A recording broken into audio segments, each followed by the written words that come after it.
بسم الله الرحمن الرحيم. قال الله عز وجل في القرآن المجيد والفرقان الحميد: يا أيها الذين آمنوا قوا أنفسكم وأهليكم نارا. صدق الله العظيم وبلغنا رسوله النبي الأمين الكريم ونحن على ذلك لمن الشاهدين والشاكرين والحمد لله رب العالمين. مولاي صل وسلم دائما أبدا على حبيبك خير الخلق كلهم، هو الحبيب الذي ترجى شفاعته لكل هول من الأهوال مقتحم. محمد سيد الكونين والثقلين والفريقين من عرب ومن عجم. يا أكرم الخلق ما لمن ألوذ به سواك عند حلول الحادث العمم. يا رب بالمصطفى بلغ مقاصدنا، يا رب بالمصطفى بلغ مقاصدنا واغفر لنا ما مضى يا واسع الكرم. مولاي صل وسلم دائما أبدا على حبيبك خير الخلق كلهم. حضرت محترم اللہ رب العالمین کا بے پناہ فضل و کرم کہ اس نے ہمیں اپنی بارگاہ میں حاضری کی توفیق عطا فرمائی. اللہ رب العالمین ہماری اس بابرکت حاضری کو اپنی بارگاہ میں قبول و منظور فرمائے. ہماری اس ماہانہ محفل کا آج کا موضوع تربیت اولاد ہے. اپنی اہمیت کے اعتبار سے، اپنی خاصیت کے اعتبار سے اور فی زمانہ موجودہ زمانے میں اپنی اہمیت کے اعتبار سے اس موضوع کو منتخب کیا گیا ہے. قرآن و حدیث میں بھی اس بات کو خاص موضوع بنایا گیا ہے کہ انسان اپنی تربیت کی اپنی اولاد کی تربیت کیسے کرے. قرآن کریم نے تو اس کا جو تصور دیا ہے وہ بہت ہی جامع تصور ہے، اور قرآن کریم نے اس پر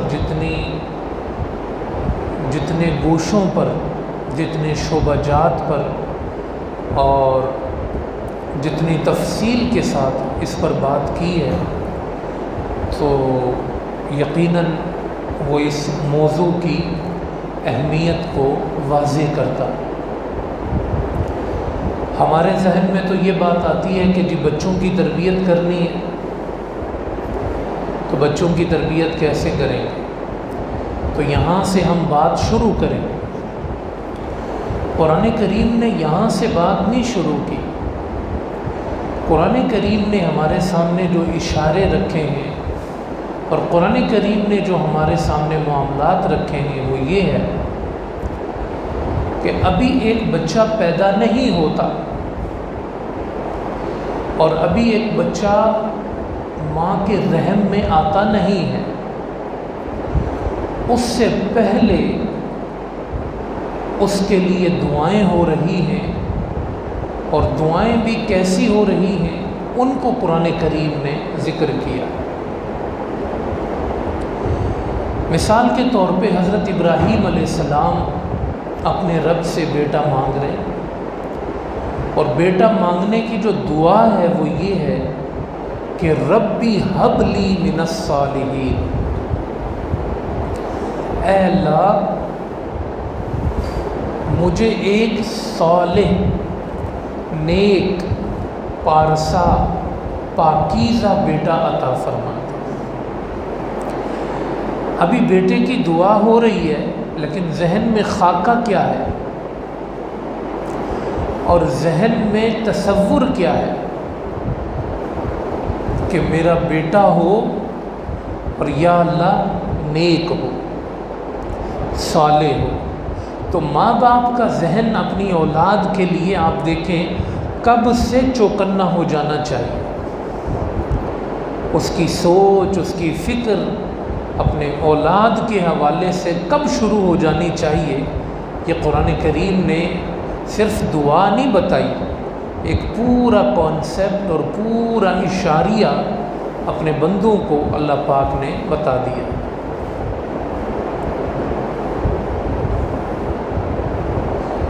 حضرت زکریا علیہ السلام کی دعا بھی اللہ پاک نے ذکر فرمائی کہ فَهَبْ لِي مِن لَّدُنْكَ، کہ اے اللہ میری طرف ایک اولاد تیری طرف سے آئے، اور وہ اولاد کیسی ہو؟ صالحہ، طیبہ، پاکیزہ ہو، نیک ہو، یرثنی و یرث من آل یعقوب، جو میری اور آل یعقوب کا وارث ہو، وَاجْعَلْهُ رَبِّي رَضِيًّا، اور اے میرے اللہ بیٹا تو میرا ہو مگر چلنے والا تیری مرضی پہ ہو۔ ربی رضیہ، اپنی مرضی کا عطا فرما، جو تیری رضا چاہے، تیری مرضی پہ چلنا چاہے اور تیرا راستہ منتخب کرے، ایسا پاکیزہ بیٹا مجھے عطا فرما۔ تو یہ فکر ہے، آپ دیکھیں جو حضرات انبیاء کرام کے کردار سے اللہ پاک نے ذکر فرمایا۔ تو جواب کیا دیا اللہ پاک نے؟ یا زکریا، اے زکریا، انا نبشرک بغلام اسمہ یحییٰ، ہم آپ کو ایک بیٹا عطا کر رہے ہیں، اور صرف بیٹا نہیں عطا کر رہے، ہم اس کا نام بھی آپ کو عطا کر رہے ہیں۔ اسمہ یحییٰ لم نجعل لہ من قبل سمیہ، یہ نام ہم نے زمانے میں کسی کو نہیں دیا، یہ ابھی ابھی ہم نے آپ کے بیٹے کے لیے اتارا ہے۔ تو آپ دیکھ رہے ہیں کہ کسی بچے کا نام رکھ دینا، اچھا نام رکھنا، یہ خدا کی سنت ہے، خدا نام رکھ رہا ہے۔ جیسے آقا کریم کے نواسوں کے نام حسن و حسین میرے رب نے خود عطا فرمائے۔ تو یہ دعائیں ہیں قرآن کریم میں، یہ فکر ہے ایک انسان کی کہ اس کی نیت کب سے شروع ہو جائے اور اس کا ارادہ کب سے شروع ہو جائے، کب سے اس کی دعائیں شروع ہو جائیں اپنی اولاد کے لیے۔ اور والد کی دعا، والدہ کی دعا ویسے بھی اولاد کے حق میں قبول ہوتی ہے۔ اور پھر جب بچہ حمل کی کیفیت میں ہو، ابھی رحم میں ہو، تو اس وقت بھی اس نیت کو حاضر رکھنا اور یہ ارادہ رکھنا اور یہ دعائیں کرتے رہنا ماں باپ کے لیے بڑی اہمیت کا حامل ہے۔ جیسے ڈاکٹر یہ کہتا ہے کہ آپ ٹھنڈا گرم فلاں چیز استعمال نہ کریں، کیوں بھائی؟ یہ بچے پہ اثر ہوگا۔ تو یہ ظاہری اعتبار سے، یوں ہی باطنی اعتبار سے اگر والدین خدا کا ذکر کرنے والے ہوں، نماز پڑھنے والے ہوں، حلال کھانے والے ہوں، یاد الہی میں رہنے والے ہوں، تو اس کے باطنی اثرات اس بچے میں منتقل ہو جاتے ہیں۔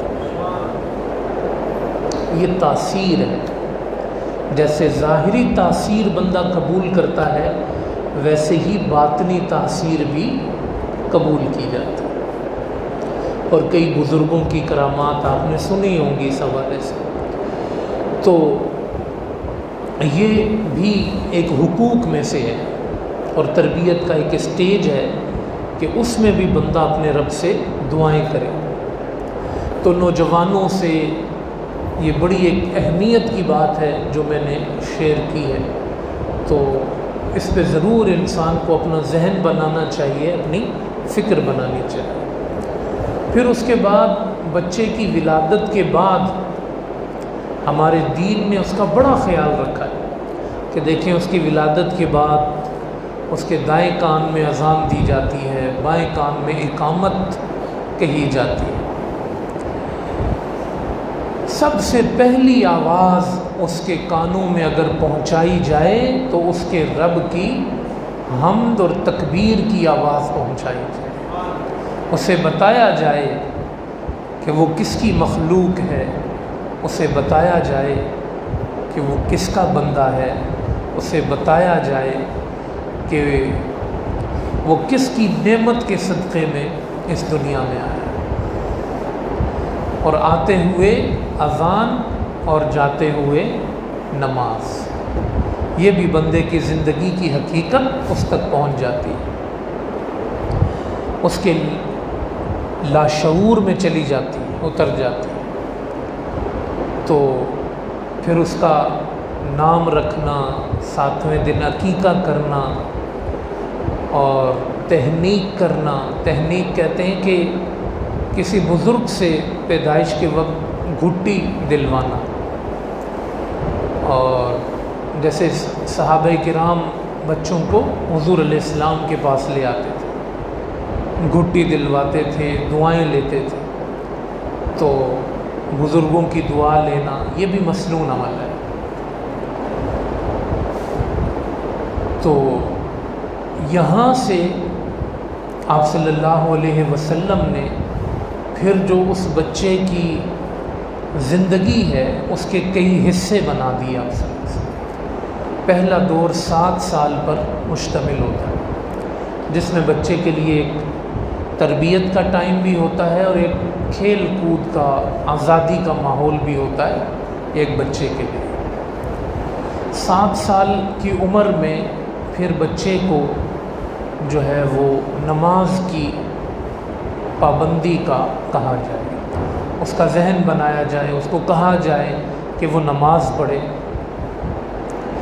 اور 10 سال کی عمر تک پھر اس کو سختی سے آپ صلی اللہ علیہ وسلم نے تاکید فرمائی کہ اس کو نماز کا باقاعدہ پابند کیا جائے۔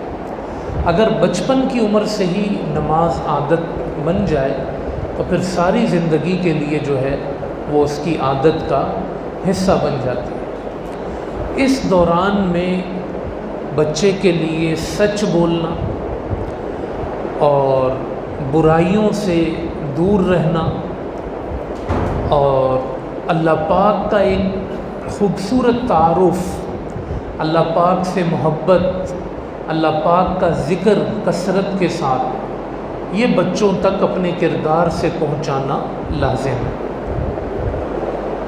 جنت و جہنم کا تصور، کیونکہ بچہ اس کانسیپٹ پہ چلتا ہے کہ یہ چیز نقصان دے گی، یہ چیز فائدہ دے گی، یہ اچھائی ہے اور یہ برائی ہے، تو اس میں اللہ پاک کی طرف سے جو انعام کا تصور ہے اور جو سزا کا تصور ہے وہ اس کے ذہن کو اس کا عادی بنانا، جو اس کے لیے کانسیپٹ واضح کر دے کہ کچھ چیزیں اللہ کی رضامندی کا ذریعہ ہیں اور کچھ اللہ کی ناراضی کا ذریعہ، اور اللہ پاک کو ناراض نہیں کیا جا سکتا اور اللہ پاک کو راضی ہی رکھنا ہے۔ تو یہ چیزیں لاشعور کے اندر بٹھانا اور اس میں تربیت کے لیے جو مناسب طریقہ کار ہو، انسان اگر اس پہ غور و فکر کرے اپنے الفاظ میں بھی، اس پر اللہ پاک اس چیز کو آسان کر دیتا ہے۔ تو یہ بنیادی جو تربیت ہے وہ اگر بغیر کسی فکر کے، پلان کے، منصوبہ بندی کے آپ اس کو چھوڑ دیں گے تو کبھی بھی ان کا ذہن نہیں بن پائے گا۔ اس میں آپ کو تھوڑا سا وقت نکالنا، سمجھانا، بتانا یہ لازم ہے۔ اگر آپ اس کے لیے اولاد کو جتنا وقت دیتے چلے جائیں گے اتنا ان کی شخصیت جو ہے وہ نکھرتی چلی جائے گی، کیونکہ وہ اپنے ماں باپ سے ہی سیکھتے ہیں اور اپنے گھر کے ماحول سے ہی سیکھتے ہیں، اور اگر وہ نہیں سکھائیں گے تو بہرحال اس میں ایک طلب ہے سیکھنے کی، تو وہ کہیں نہ کہیں سے اوٹ پٹانگ، الٹ سیدھا جو بھی اس کو سیکھنا ہوگا وہ سیکھ لے گا۔ اگر اس کے ماں باپ نہیں سکھائیں گے اور گھر کا ماحول اسے نہیں سکھائے گا۔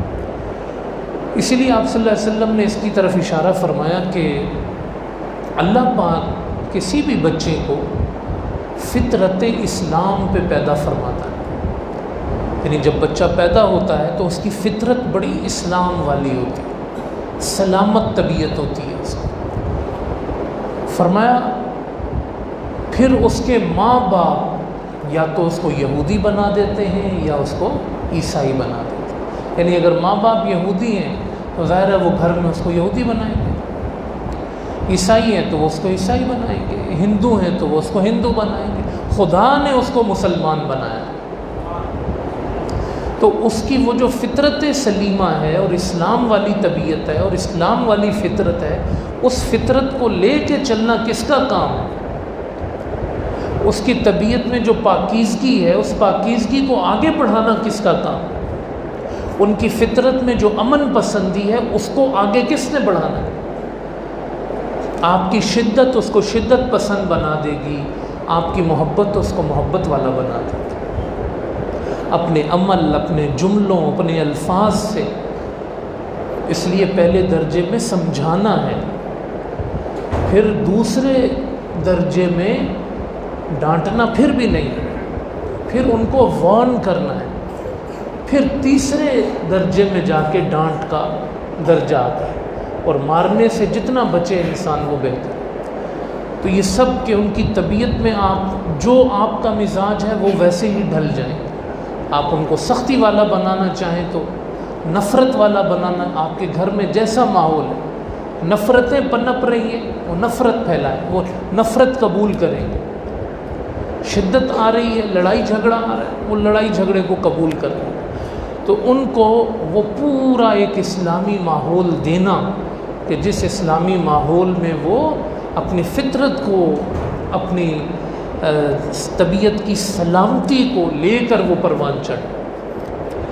اور میں سمجھتا ہوں کہ یہ زندگی کا، والدین کا سب سے مشکل دور ہے، کیونکہ اس میں ان کو پریکٹیکل خود کچھ پیش کرنا ہے، اپنا عمل دکھانا ہے، وہ جیسا دیکھیں گے ویسا سیکھیں گے۔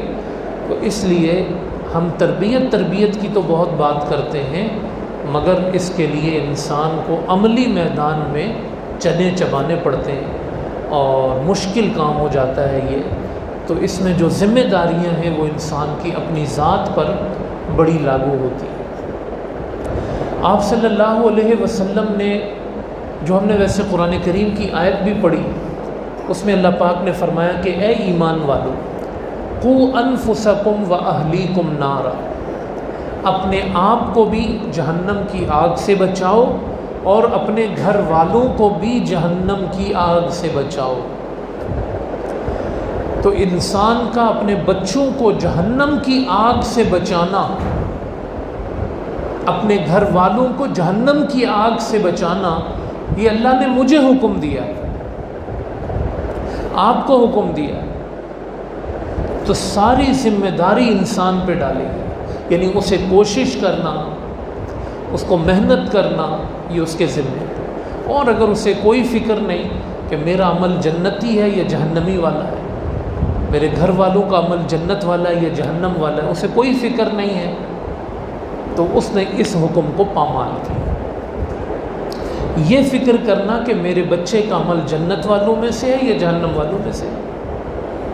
اب تو ہمارے یہاں یہ ہوتا ہے کہ وہ جنت والا بھی کر رہا ہو تو وہ اس کو مشکل لگتا ہے کہ مولانا تو نہیں ہو گیا، یہ کیوں اتنی پابندی کر رہا ہے نماز کی، یہ کیوں ایسا کر رہا ہے، یہ چیزیں پریشان کر دیتا ہے۔ چاہے جائے کہ وہ اس کو نمازی بنائے، اس کو پاکیزہ بنائے۔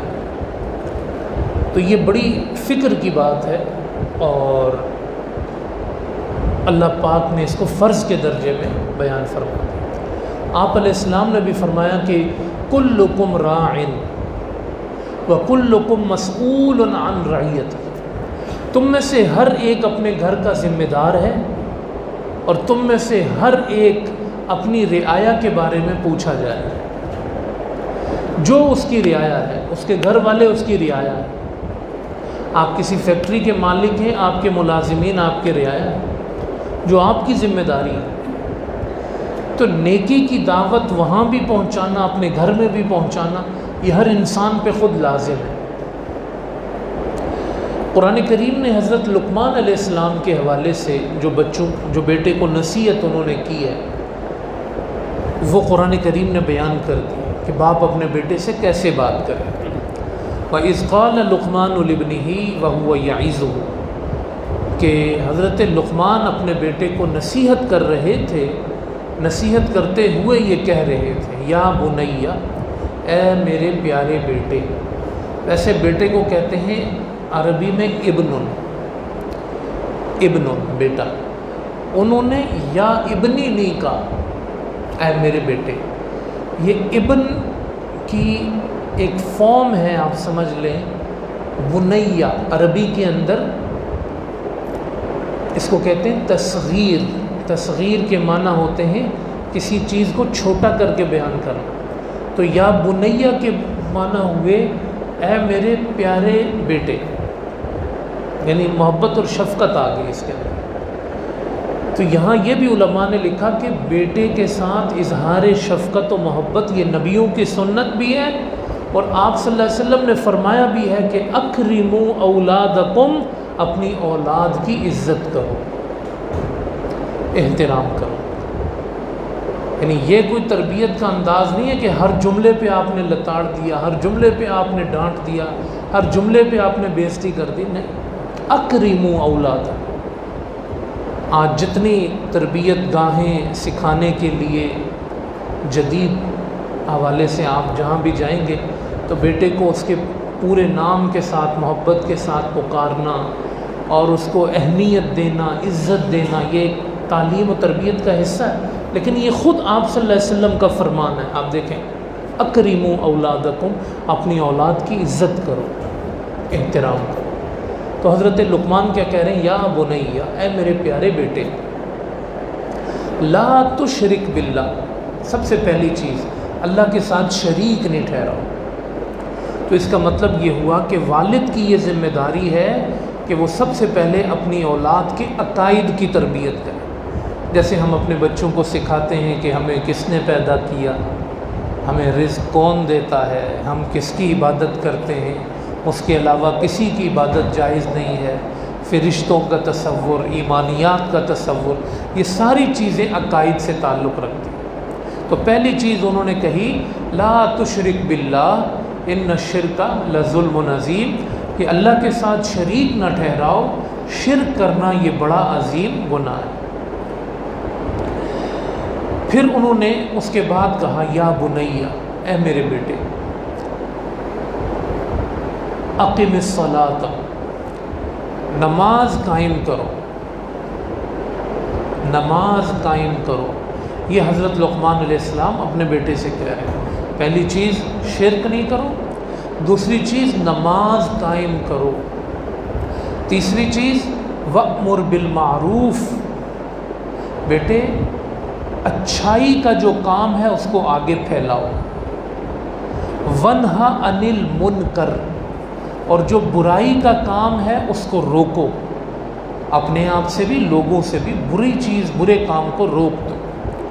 وَاصْبِرْ عَلَىٰ مَا أَصَابَكَ، بیٹا آپ پہ کبھی کوئی مشکل پیش آئے تو اس کو بڑے صبر و تحمل کے ساتھ گزارو، صبر و تحمل سے اس کو برداشت کرو۔ وَاصْبِرْ عَلَىٰ مَا أَصَابَكَ إِنَّ ذَلِكَ مِنْ عَزْمِ الْأُمُورِ، مشکلات کو صبر سے گزار دینا یہ بڑے لوگوں کا کام ہے۔ وَلَا تُصَعِّرْ خَدَّكَ لِلنَّاسِ، اور اپنے گال لوگوں کے لیے ٹیڑھے مت کرو، کسی سے منہ پھیرنا، کسی کے لیے منہ بنانا۔ وَلَا تُصَعِّرْ خَدَّكَ لِلنَّاسِ وَلَا تَمْشِ فِي الْأَرْضِ مَرَحًا، اور بیٹا زمین میں کبھی اکڑ کے نہیں چلنا۔ وَلَا تَمْشِ فِي الْأَرْضِ مَرَحًا إِنَّ اللَّهَ لَا يُحِبُّ كُلَّ مُخْتَالٍ فَخُورٍ، تکبر کرنے والوں کو خدا پسند نہیں فرماتا۔ وَاقْصِدْ فِي مَشْيِكَ، اور میانہ روی والی چال چلو، شرافت والا قدم اٹھاؤ۔ وَاغْضُضْ مِنْ صَوْتِكَ، اور بیٹا دھیمی آواز میں بات کرو۔ ان انکر الاصوات لصوت الحمیر، بلا وجہ اونچی آواز میں دھاڑتے رہنا یہ گدھے کا کام، اور یہ اس کی آواز سب سے بری آواز۔ تو آپ دیکھ رہے ہیں یہ ساری عقیدہ، عبادت اور اخلاقیات تینوں چیزیں اس کے اندر۔ اخلاقیات کی بڑی ضرورت ہے۔ اخلاقیات کس طرح سکھائیں؟ حضرت لقمان علیہ السلام نے دیکھیں کہ اپنے گال لوگوں سے تکبر سے مت پھیرو، اکڑ کے مت چلو، آواز دھیمی رکھو، اپنے مزاج میں میانہ روی پیدا کرو، اپنی چال میں میانہ روی پیدا کرو۔ بعض اوقات ایسا ہوتا ہے کہ ہم اپنے بچوں کی ناجائز سائڈ لیتے ہیں، بعض اوقات ایسا ہوتا ہے کہ ہم اپنے بچوں کی ناجائز تعریف کرتے ہیں، بعض اوقات یہ ہوتا ہے کہ ہم اپنے بچوں کو بہت پارسا بنا کر پیش کرتے ہیں، اور جس کے اندر تصنع ہوتا ہے، اس میں تکلف ہوتا ہے، اس میں جھوٹ ہوتا ہے، اور وہ صرف ایک ظاہر دکھانے کی چیز ہوتی ہے کہ ایسا ہے ایسا ہے، اور وہ حقیقت میں نہیں ہوتا۔ یہ ان کے لیے زہر قاتل ہے۔ ان کا یہ ذہن بنتا ہے کہ کرنی برائی ہے اور دکھانی اچھائی ہے، تو وہ ساری زندگی دو طرفہ شخصیت کے حامل بن جاتے ہیں، کرتے برا ہے، شو اچھا کرتے۔ قرآن نے بھی کہا ہے کہ فَلَا تُزَكُّوا أَنفُسَكُمْ، اپنے آپ کو زیادہ پاکیزہ نہ سمجھا کرو، هُوَ أَعْلَمُ بِمَنِ اتَّقَىٰ، وہ جانتا ہے کون کتنا متقی ہے۔ یہ ہم بچوں کی طبیعت بنا دیتے ہیں، وہ بیچارہ پھر ساری زندگی اس میں جھولتا رہتا ہے، برائی اپنے آپ برائی کرنی ہے اور اچھائی پیش کرنی، تو وہ جو ہے اس کو وہی بنا کے پیش کریں، اس کے سامنے بھی اور کہیں پر بھی۔ اگر اس میں کوئی خامی ہے تو اس کو کوڈ کریں اس کے سامنے کہ یہ غلطی ہے، یہ غلطی ہے، یہ غلط ہے، کہیں پر بھی ہو اس کا ذکر ہو تو اس کے لیے دعا کے لیے کہیں کہ یہ اس میں خامی ہے، تو اس کو پتہ چلے کہ یہ چیز میری خامی ہے، یہ مجھے کنٹرول کرنی ہے، اور یہ میری اچھائی ہے، یہ میں نے اپنانی ہے۔ حق کیا ہے وہ یہ ہے، باطل کیا ہے وہ یہ ہے، حلال کیا ہے وہ یہ ہے، حرام کیا ہے وہ یہ ہے۔ اگر حرام کا لقمہ بھی حلال بنا کے پیش کر دیا، وہ ساری زندگی حرام کھا کے اس میں برکت کی دعائیں کراتا رہے گا۔ تو وہ جو درمیان میں ایک لائن ہے جو ادھر کی چیزیں ادھر کر دیتی ہے اور ادھر کی چیزیں ادھر کر دیتی ہے، وہ بچپن سے ہی اس کا کانسیپٹ بنانا ہے اور اس کا تصور بنانا ہے۔ امام حسن رضی اللہ تعالیٰ عنہ کہتے ہیں، ان سے کسی نے پوچھا کہ آپ حضور کی کوئی حدیث تو سنائیں۔ آپ نے فرمایا کہ میں چھوٹا بچہ تھا تو میں نے ایک کھجور اٹھا کے کھائی، وہ صدقے کی تھی، تو میرے آقا نے، میرے پیارے آقا نے مجھے کہا کہ تو کر دو، اس کو پھینک دو، یہ صدقہ ہے، یہ ہمارے لیے حلال ہے۔ چھوٹے سے بچے تھے، تو ان کو کانسیپٹ دیا امام حسن کو کہ اگر آپ نبی کے نواسے ہو تو آپ کی ذمہ داریاں بیٹا زیادہ ہیں، اگر آپ ایک مالدار شخص کے بیٹے ہو تو بیٹا آپ کی کچھ ذمہ داریاں زیادہ ہیں، آپ کو شیطان زیادہ بہکا سکتا ہے، آپ کو تکبر جلدی آ سکتا ہے، آپ جلدی بہک سکتے ہیں، تو کسی چیز کے دھوکے میں نہیں رہیے گا۔ اصل چیز آپ کے اخلاق ہیں، اگر وہ دولت ہے تو آپ کے پاس سب کچھ ہے، اگر وہ دولت نہیں ہے تو آپ کے پاس کچھ بھی نہیں۔ یہ اخلاقیات ہیں۔ انہوں نے بات کیسے کرنی ہے، کہیں پر کہا نا کہ آپ آواز کو دھیما رکھیں، حضرت لقمان کہہ رہے ہیں، تو اس کا کیا مطلب ہوا؟ ساؤنڈ کوالٹی ہے جو ایک انسان کی، اور نوائز پولوشن ہے جو معاشرے کا۔ آپ نے کسی کے کان میں کیا آواز پہنچانی ہے؟ اوئے ابے تبے، یہ بھی آوازیں آپ کسی کے کانوں میں پہنچا سکتے ہیں. اور بات سنیے گا، توجہ کیجئے گا، یہ بھی ایک آواز ہے جو آپ نے کہیں پہنچا سکتے ہیں. انداز گفتگو کیسا، کہاں آپ کو نگاہ جھکا کے رکھنی ہے، کہاں آپ کو آنکھیں ملا کے بات کرنی ہے، یہ پوری ایک تھیوری ہے. آواز کہاں جھکانی ہے، کہاں اونچی کرنی ہے، یہ پوری ایک تھیوری ہے زندگی کی. کہاں کیسے بیٹھنا ہے، کس انداز میں بیٹھنا ہے، کہاں کتنی دیر تک بیٹھنا ہے، کہاں نہیں بیٹھنا ہے. مریض کے پاس آپ جائیں گے تو تھوڑی دیر آپ کو عیادت کے لیے بیٹھنا ہے. کوئی شخص آپ کو محسوس ہو کہ اپنی ذاتی بات کر رہا ہے کوئی، ان کے ساتھ آپ کو نہیں بیٹھنا ہے. تو یہ ہمیں ساری چیزیں پتہ ہیں اس میں، یعنی ہم عمر کے اس حصے میں ہوتے ہیں کہ ہمیں صحیح غلط کا ایک تصور آتا ہے، لیکن یہ چیز سکھانا آگے. گالی گلوچ کے کیا نقصانات ہیں؟ موبائل میں آپ کون سی ویڈیو دیکھ رہے ہیں، یوٹیوب پہ آپ کیا سن سکتے ہیں اور کیا نہیں سن سکتے. تو یہ ساری وضاحتیں والدین نے کرنی ہیں، یہ والدین نے انہیں بتانا ہے کون سا لقمہ حلال ہے، کون سا لقمہ حرام. کسی کی غیبت کرنا، کسی بڑے کی بے ادبی کرنا، اگرچہ وہ کوئی چوکیدار ہو، اگرچہ وہ کوئی ملازم ہو، وہ کوئی بھی ہو، اس کے ساتھ بدتمیزی کرنا ایسے ہی برا ہے جیسے اپنے باپ کے ساتھ بدتمیزی کرنا، کیونکہ وہ بھی بڑا ہے اور میں بھی بڑا ہوں. تو اصل چیز بڑے کے ساتھ آپ بدتمیزی نہیں کر سکتے. تو یہ ہے رشتوں کا احترام بچوں کو سکھانا فی زمانہ بہت لازم. آپ صلی اللہ علیہ وسلم تو فرمایا کرتے تھے کہ اپنے بچوں کو اپنے انساب، اپنے نسب کی تعلیم دو.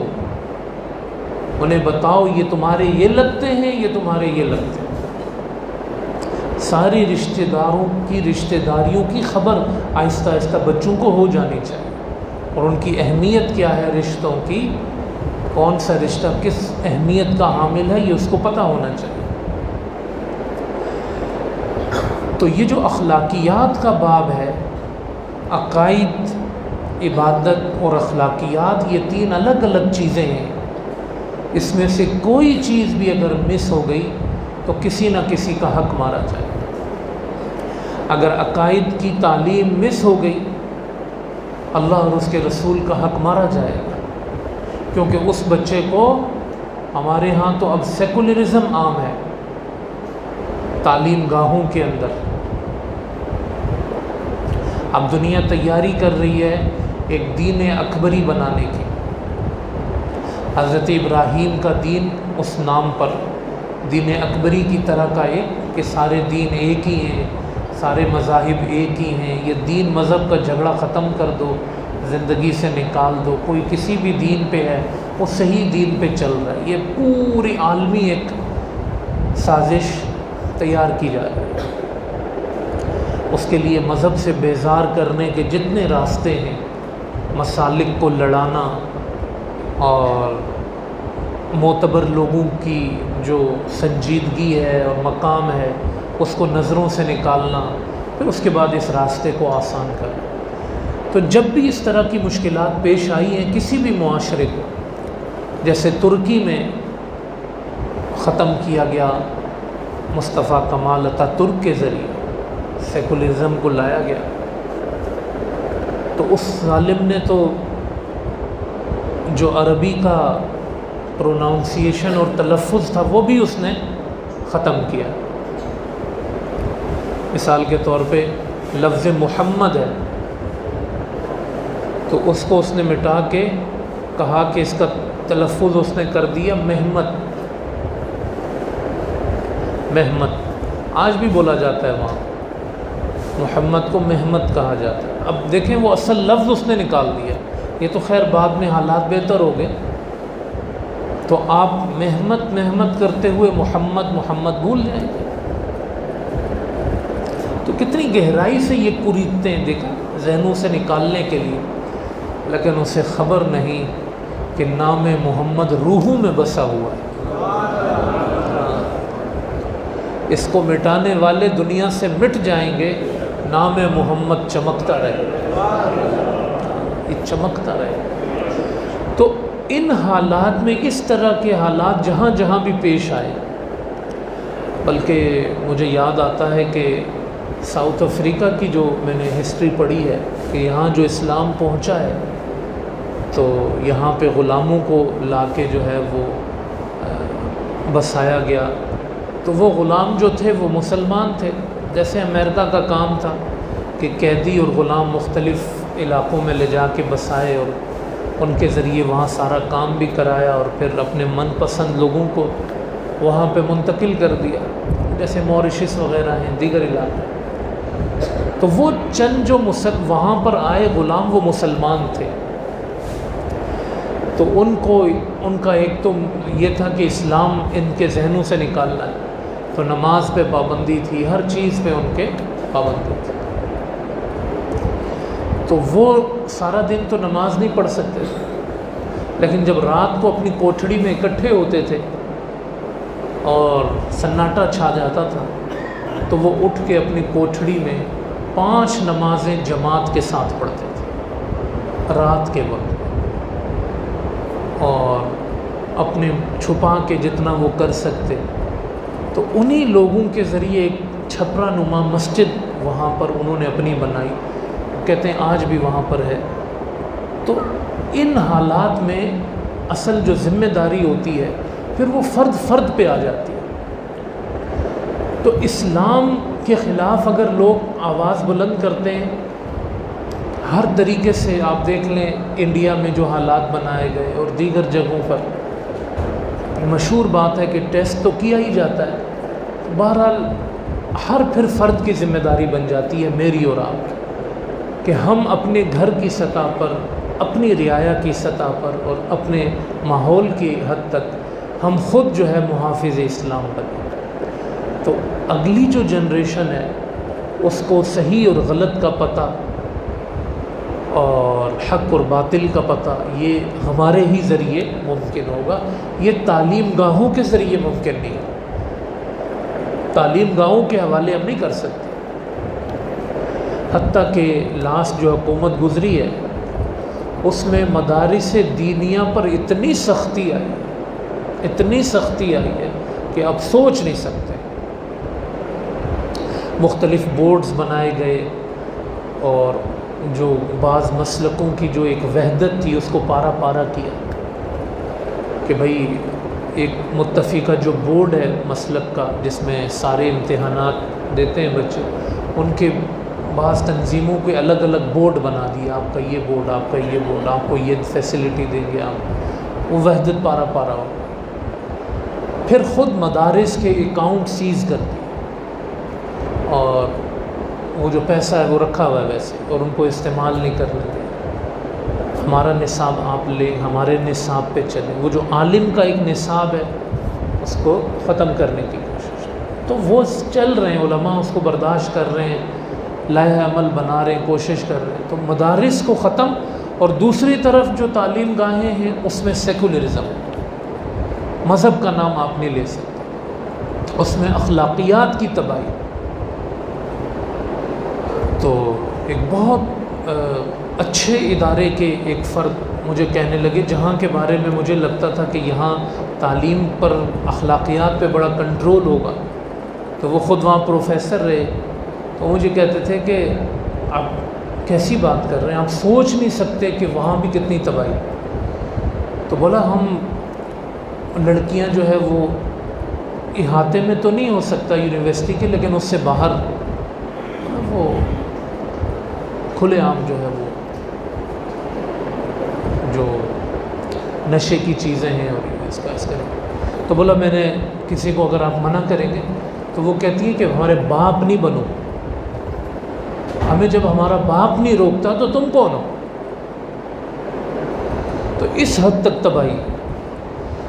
تو یہ چھوٹے چھوٹے جو پھول ہیں ہمارے ساتھ، جو ہمارے بچے ہیں، یہ اپنے ماں باپ کی کمائی ہے، اور ہم چاہتے ہیں کہ ماں باپ کے ساتھ ہی یہ رہیں، تو آپ صلی اللہ علیہ وسلم کے یہ فرامین کہ اپنے اولاد کی اچھی تربیت کرو، علموا اولادکم، اپنے اولاد کو اچھی تعلیم دو، اچھا ادب سکھاؤ، ادب کے الفاظ۔ حضور کہتے تھے کہ مجھے میرے رب نے بہت اچھا ادب سکھایا ہے، مجھے میرے رب نے بہت باادب بنایا ہے، اور اپنے امتیوں سے کہتے تھے تم اپنے بچوں کو بہت باادب بنانا، ان کی بہت اچھی تربیت کرنا۔ تو ادب، احترام اور اچھی تربیت جو ہے، اچھے مینرز اور اچھے اخلاق، یہ اگر آپ، تو یہ توجہ کا جو ہے نا بڑا فرق پڑتا ہے۔ میں نے دیکھا ہے کہ بعض لوگوں نے جنہوں نے اپنے بچوں کو ٹائم دیا ہوتا ہے، ان کے بچوں کے ساتھ وقت گزار کے ہمیں بھی اچھا لگتا ہے، یار یہ کیا بچے ہیں۔ اور جہاں بعض جگہ توجہ نہیں ہوتی ہے تو انسان سر پیٹ کے رہ جاتا ہے، بڑا اس سے فرق پڑتا ہے، یہ ٹائم دینا، اور جو حضور علیہ السلام نے فرمایا کہ انہیں آپ ادب سکھائیں۔ اور بچیوں کو خاص طور پہ حضور علیہ السلام نے فرمایا کہ اپنی بچیوں کو بچوں پر ترجیح، اپنے بچوں کو اپنی بچیوں پر ترجیح مت دو۔ قرآن نے بھی جیسے کہا نا کہ ان کو کہا جاتا تھا کہ تمہارے یہاں بیٹی پیدا ہوئی ہے تو ان کے رنگ سیاہ ہو جاتے تھے، تو بیٹی کی بشارت قرآن نے کہا ہے، بیٹی کو بشارت قرار دیا ہے۔ اور آپ صلی اللہ علیہ وسلم نے فرمایا کہ اپنے بیٹے کو بیٹی پہ ترجیح نہ دو، یعنی آپ کوئی چیز لے کر آ رہے ہیں تو اس میں بیٹے کا حق زیادہ ہو اور بیٹی کا حق نہ ہو، یا کم ہو، یہ بھی گناہ ہے۔ بیٹی کا حق بیٹے کے برابر ہے۔ ماں باپ کی زندگی میں وراثت کے احکام الگ ہیں، مگر زندگی کے احکام برابری کے۔ آپ کوئی زمین، کوئی پلاٹ، کوئی جائیداد، کوئی بھی چیز تقسیم کریں گے، بیٹی کا برابر حق ہے، اس کو کم نہیں کر سکتے آپ۔ اس کی شادی ہو جائے گی، یہ چلی جائے گی، یہ کہیں اور، یہ آپ کے سوچنے کی چیزیں نہیں ہیں، شریعت نے برابر کر دی، حضور نے برابر کیا۔ تو بیٹی کو یہ احساس دلانا، حضور فرماتے تھے جس کو اللہ نے اولاد دی، اس نے اپنی اولاد کی اچھی تربیت کی، اور ساتھ میں یہ جملہ ایڈ کیا، فرمایا اور اس نے اپنے بیٹے کو بیٹی پر ترجیح نہ دی، یعنی ان کے برابر حقوق رکھے، تو اللہ اس اچھی تربیت کے بدلے ہی اس کو جنت عطا فرمائے۔ یہ تربیت والا عمل جنت خریدنے والا عمل ہے، جس نے یہ کام کر دیا اللہ کے ہاں یہ اتنا پسندیدہ ہے کہ آپ نے 2 4 5 لوگوں کو بنا دیا، تو اللہ پاک جو ہے وہ اس کے بدلے میں جو آپ کو عطا فرمائے گا، وہ اس کا ایک لحظہ جو ہے وہ جنت کی شکل میں آپ صلی اللہ علیہ وسلم نے بیان فرمایا۔ تو یہ دینی حوالے سے اور موجودہ معاشرے کے حوالے سے جو ہماری ذمہ داریاں بنتی ہیں اور جو ہم پر حقوق لازم ہوتے ہیں اپنے بچوں کے، صحابہ کرام حضور سے کہنے لگے ہم نے والد کا حق تو آپ سے جان لیا، ہمیں اولاد کا حق بھی بتا دیں۔ آپ صلی اللہ علیہ وسلم نے فرمایا اولاد کا بھی تم پر حق ہے، اور وہ یہ کہ تم ان کی اچھی تربیت کرو۔ تو اس کو حق اور فرض قرار دیا ہے۔ قیامت کے دن کوئی بچہ کھڑے ہو کے یہ کہہ سکتا ہے جو بیٹا ہے کہ میرے والد نے میری اچھی تربیت نہیں کی ہے، اگر ایسا ہے تو وہ یہ اعتراض کر سکتا ہے اپنے رب کی بارگاہ۔ بیوی کھڑے ہو کے یہ کہہ سکتی ہے کہ مجھے یہ صحیح بات میرے شوہر نے نہیں بتائی، وہ یہ کھڑے ہو کے کہہ سکتی ہے کہ مجھے اس نے حلال کما کے نہیں دیا ہے۔ اولاد کہہ سکتی ہے کہ اس نے مجھے حرام کھلایا۔ یہ سارے اعتراضات وہ رب کائنات کی بارگاہ میں کر سکتے ہیں۔ کیوں؟ کیونکہ یہ حق تلفی ہے۔ جیسے مجھ سے یہ پوچھا جائے گا کہ فلاں فلاں فلاں فلاں کا حق آپ نے کیوں روکا، ویسے مجھ سے یہ بھی کہا جا سکتا ہے کہ آپ نے بیٹے کا حق کیوں ادا نہیں کیا، وہ بھی ایک فرد ہے معاشرے کا اور میرا سب سے قریبی ہے اور مجھ پر اس کے کچھ حقوق ہیں۔ یہ ساری حقوق کی ادائیگی کے بعد رب کائنات نے دعائیں سکھائی ہیں قرآن کریم میں، ربنا حب لنا من ازواجنا، یوں دعا کیا کرو یا اللہ ہمیں اپنی جناب سے بیوی عطا فرما، اولاد عطا فرما، اور ان کو ہماری آنکھوں کی ٹھنڈک بنا، اور ہمیں متقین کا امام بنا، یعنی ہم تقوی میں مشہور ہوں، میرے بچے، میری بیوی، میری فیملی، میرا خاندان تقوی والوں میں مشہور ہو جائے، یا اللہ ہمیں ایسا بنا دے۔ یہ دعا یعنی اللہ نے سکھائی اپنے بندوں کو، آپ یہ دعا مانگا کریں، اور بچوں کو یہ دعا سکھائی ہے کہ تم یوں مانگا کرو، وَقُلْ رَبِّ ارْحَمْهُمَا كَمَا رَبَّيَانِي صَغِيرًا، کہ یا اللہ میرے ماں باپ نے میری اچھی تربیت کی ہے، تو یا اللہ جیسے انہوں نے مجھ پہ رحم کیا، یا اللہ تو میرے ماں باپ پہ رحم فرما۔ تو اولاد کے لیے ماں باپ دعا کرتے رہیں، قبول ہوگی، اور اولاد ماں باپ کے لیے دعا کرتے رہیں، وہ قبول ہوگی۔ یہ بڑا خاص رشتہ ہے آپس کا، رحمت کا، شفقت کا، محبت کا، اور ماں باپ کو اذیت دینا یہ جہنم میں جانے کا ذریعہ ہے، ماں باپ کو خوش کر دینا یہ جنت میں جانے کا ذریعہ ہے، ماں باپ کے چہرے کو محبت سے مسکرا کے دیکھنا یہ حج عمرے والا کام ہے، اور ماں باپ کے قدموں میں رہنا یہ ایسے ہی ہے جیسے کوئی جنت کی چوکھٹ پہ کھڑا ہے۔ تو اس رشتے میں دو طرفہ جو ہیں وہ کمیاں آ جاتی ہیں بعض اوقات، لیکن یہ بڑا ایک بنیادی قرآن و حدیث کا، جو میں نے آپ کے سامنے ساری آیات درجہ بدرجہ رکھی اور احادیث طیبہ رکھی ہے، تو یہ سب جو ہیں وہ بڑی اہمیت کے حامل ہیں۔ اور کئی صحابہ کرام، یہ بھی آخر میں عرض کروں کہ ایک درجہ ایسا بھی آ جاتا تھا کہ بعض لوگوں نے اپنی اولاد سے قطع تعلق کر لیا، بعض یہ بھی مثالیں ملتی ہیں۔ وہ اس وقت جب انہوں نے شریعت کے خلاف بات کی، ایک شخص نے کہا کہ یہ حضور کا طریقہ ہے جو آپ کو بتا رہا ہوں، اس نے کہا میں اپنے طریقے پہ چلتا ہوں۔ اس کے والد نے مرنے تک اس سے بات نہیں کی۔ کہا کیوں بات نہیں کی؟ کہا میں نے رسول کا طریقہ بتایا، یہ اپنے طریقے کی بات کرتا۔ تو دین سب سے پہلے ہے تربیت میں، اور دین کی اہمیت یہ تبھی ہوگا کہ جب ہم ذہنوں میں بٹھا دیں، ان کو جھکا دیں دین کے سامنے۔ وہ کبھی دین ہر بات برداشت ہو، دین کے حوالے سے کوئی بات برداشت نہیں۔ یہ تربیت کا حصہ ہے جو صحابہ کرام رضوان اللہ تعالیٰ علیہم اجمعین سے ہمیں واقعات ملتے ہیں۔ اور پچھلے درس میں نے یہ عرض کیا تھا کہ حضرت یعقوب علیہ السلام نے اپنے بچوں کو جمع کیا اور موت کے وقت کہا کہ مجھے بتاؤ کس کی عبادت کرو۔ یہ نہیں کہا کہ وہ باغ، وہ پراپرٹی، وہ یہ کیسے تقسیم کرو۔ اصل مسئلہ یہ بتاؤ میرے بعد کس کی عبادت کرو۔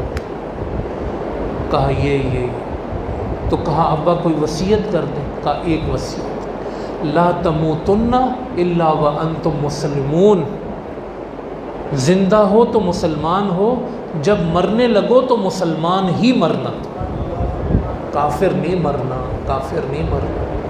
زندہ رہو تو اسلام کے ساتھ، مرو تو اسلام کے ساتھ۔ ہمارے نبی کہا کرتے تھے ان صلاتی، یا اللہ میری نماز تیرے لیے، و نسکی میری قربانی تیرے لیے، و محیایا میری زندگی تیرے لیے، و مماتی اور میری موت للہ رب العالمین، اللہ رب العالمین۔ یہ پیغام ہے جو لازماً بچوں کے ذہن میں بٹھانا ہے کہ بیٹا آپ کا سب کچھ اللہ کا ہے، آپ کی زندگی اللہ کی امانت، آپ کی موت اللہ کی امانت، آپ کا مال اللہ کی امانت، آپ کی عزت اللہ کی امانت، آپ کا گھر اللہ کی امانت، یہ سب اللہ کی امانت ہے آپ کے پاس۔ یہ سب چھوڑ کے چلے جانا ہے تو اللہ والا ہو کے جانا ہے، کفر پہ نہیں جانا، فسق و فجور پہ نہیں جانا، گالی گلوچ کرتے ہوئے نہیں جانا، بد اخلاقی پر نہیں جانا۔ یہ ساری گندی چیزیں انسان کو اللہ سے دور کر دیتی۔ اس دعا کے ساتھ ہم بات ختم کرتے ہیں کہ اللہ اس گالی گلوچ والے معاشرے سے، غیبتوں والے معاشرے سے، بے ادبی اور بدتمیزی کے ماحول والے معاشرے سے، اور نظروں کی بری طرح تباہی جو ایک سوشل میڈیا کے ذریعے اور مختلف چیزوں کے ذریعے ہو رہی ہے، وہ جو تباہی پھیلی ہوئی ہے، اس سے اللہ پاک ہمارے بچوں کی حفاظت فرمائے، ہمیں اس کی فکر مندی کرنے کی اللہ پاک ہم سب کو توفیق نصیب فرمائے، اور ہمیں اپنے والدین کا فرما بردار بنائے، اور ہماری اولادوں کو ہمارا فرما بردار بنائے۔ وما علینا الا البلاغ المبین۔